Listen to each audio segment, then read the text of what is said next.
Buku. Let's go get him again. Welcome to the Robes08 channel. I'm your host, Mark. If you are returning, you know what we're doing today. We are unboxing. However, if you're new here and you subscribe throughout this video, merci beaucoup. Thank you very much for the support. Hopefully you stick around. Please comment below. Love to meet new people on the channel. Today we are unboxing from the brand of Xerjoff, and this one called Erba Pura. Now this is a double-edged sword. It is going to be an unboxing, first impression, because I've never smelt this fragrance. Very polarizing fragrance. When I announced on my platform that I was unboxing this and it was going to be a blind purchase, blind unboxing. My true heads, I love all of you. We all know where we stand with Xerjoff. You all said that I'm gonna hate this one. It's loud, it's screechy, it's very synthetic. And if you're new here, this fragrance has tons of hype. So this is one of those fragrances that you can't blind buy, because there's two set of people in the fragrance community, very polarizing on each end. And I love to test things on my own. That's what this channel is all about. So Erba Pura is a fragrance that has gone through a nice little journey throughout the Xerjoff universe. It first got released under the Sospiro namesake, launched in 2013. I was well in my YouTube fragrance journey back then in 2013, and I'll let you know right now, this thing had zero hype. No love within the fragrance community back then. Then, magically in 2019, it turned over to the Xerjoff branding, repackaged, and Xerjoff decided to phase out Sospiro, the brand, and basically, yeah, free bottles galore, and this thing received a hype train 6 years later, which is very strange to see. So Sospiro, I hear through a little birdie that they're back. Obviously they're back. They released another Erba Pura, which is called Magica, which seems to have a deeper backbone, different note breakdown, but it seems like it's piggybacking off the hype of Erba Pura. The new Sospiro, from what I hear, is not affiliated with Xerjoff. I could be wrong. Middle East buyer, I guess. And again, wouldn't surprise me. So yeah, I recall when Sospiro released a whole bunch of fragrances, Xerjoff under Sospiro line, Erba Pura within our fragrance community back in 2013 didn't receive any hype. You'd be hard pressed to find any videos, really.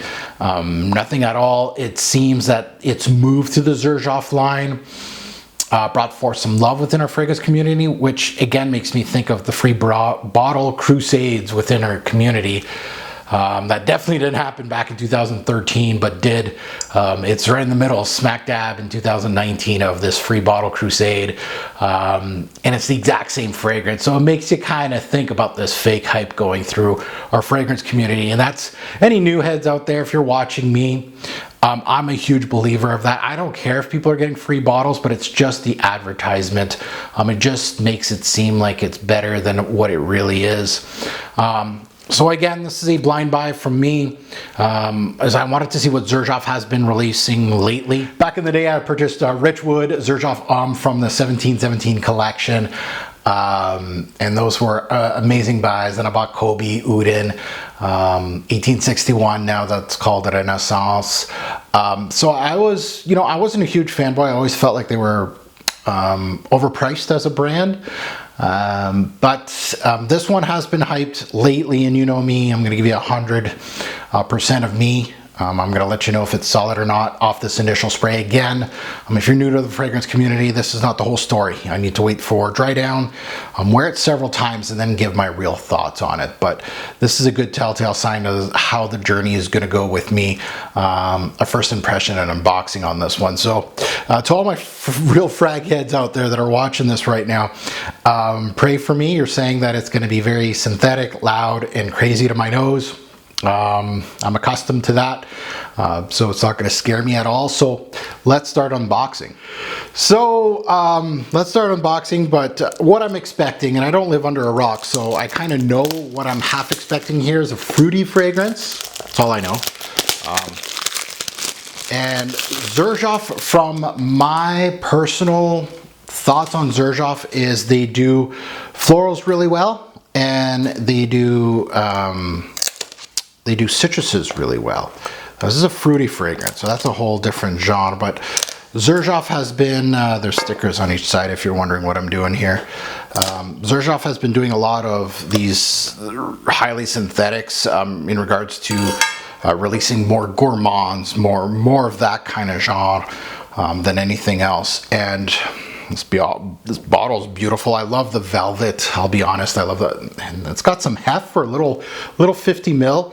But I really do like, I can smell a little bit off the atomizer a little bit. So happy, if this thing leaks, it is going to be a mess on your velvet here. So happy that I don't have that. Let's delve into it. First impression, Erba Pura. Wish me luck. Let's go. I'm gonna go hardcore here. I don't care what anybody says. If I spray too much, I spray too much. Yeah, it's not that bad. It's not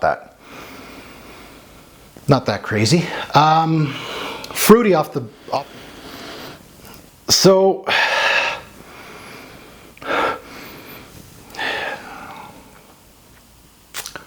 It's fruity, it's citrusy. It's not that bad. So to all my true heads out there, unfortunately, you know, it really has a lot of citruses and a lot of fruits here. Just a fun fragrance, right? Sometimes you do need a fun fragrance like this. What can I smell? Citruses, definitely. There's a lemon, mandarin orange type of vibe. But yeah, it's really, at least for my first impression, it really toes the line of synthetics and really makes me think of authentic citruses. And again, Xerjoff is known for their citruses, so I'm not surprised. The synthetics here are more about, there's like a screechiness behind this, and I feel like some people compare this to like a shampoo, and I can see that muskiness, that vanillic, almost floral,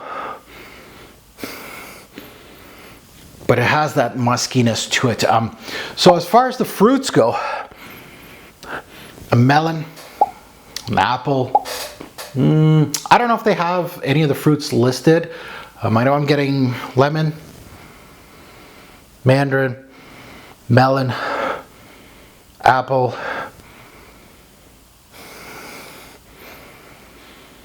Yeah, that's pretty much all I'm getting right now, but there's a creaminess to the fragrance, and it's not Cruz del Sur 2 kind of creaminess or, you know, tropical vibe. Mango-ish, not that much. I'm trying to remember. I feel like people said that there's tons of mango in this. And I'm not feeling much of that. You know what this smells like? And my true set heads are gonna like this. And people might be scared that I'm spraying more. But you know what this reminds me of? A little more upscale Escada fragrance. And people that love this may burn me over the coals. Escada is known for fun, fruity fragrances. They don't have much backbone. They don't last a lot, but they're fun, fruity, summer, tropical. And they do have a lot of these notes like berries and apples and melon and stuff like that. It's just a fun fragrance for the summer. This is where this thing's geared, but at a higher end degree. So if you like Escadas, I feel like this thing, you know, I hear there's a lot more power to this fragrance than an Escada. An Escada is only lasting 2-3 hours on your skin. This apparently is 12 plus. It reminds me of like Fruit Ninja, the game. I don't know if you've ever played that, but a guy just slicing up some fruits. Yeah. The only thing that I really don't like, and I like my sweet scents, and I do like fruity scents like this, I really do. But the one thing that's kind of bothering me a little bit is there's something in the background here, something like a white musk, something that is, someone said kind of like a shampoo, but it has kind of a little, I don't think there's florals in here, but I feel like a creamy magnolia kind of floral backing it. And it kind of makes it a little powdery, a little bit. But it's a fun fragrance. I really liked the citruses up top. They're gone, but the mandarin and the lemon were magnifique. They were beautiful. Xerjoff is known for great citruses. Definitely here, very short-lived. The fruity notes kind of go woof. And most of the fruity notes that I'm getting here is definitely, I'm getting apple, melon, grapey. You know what? It wouldn't surprise me if there's blackcurrant in here. Because it has that, and I just reviewed like Gallagher fragrances, what's it called, Eau Fraiche, that has blackcurrant, and it went grapey on me. This is going a little grapey. Then there's a vanillic touch, again going back to that creamy magnolia floral, waxy quality here. Yeah, not bad.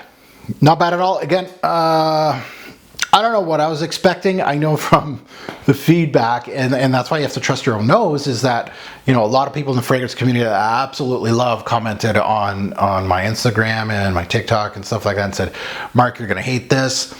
It's highly synthetic. It's super loud. It's obnoxious. Terrible. You need to know your own taste. And do I think it's one of the best from Xerjoff? Clearly not. No. But it's a fun fragrance. Again, I hate saying this. People that love this fragrance are gonna hate me that I'm comparing this to an Escada, but I think this is a higher end Escada. Is it worth the Xerjoff price? You know, I got mine for what, 130 Canadian? Yeah, that's worth it. If I'm looking at around 2 something, I don't know about that. I don't feel like there's gonna be much of a backbone to this fragrance, but yeah. A fun introduction. Now that you heard my take, I'd love to see yours in the comments below. Good or bad, I don't care. The ones that said that they were going to call it and say that I hated it, that I was going to hate it, I don't actually hate this one. It's actually not bad. Not one of my favorites, but not bad. And as always, a greater pour fragrance will make a lasting impression. Choose your scent wisely. Thanks for watching.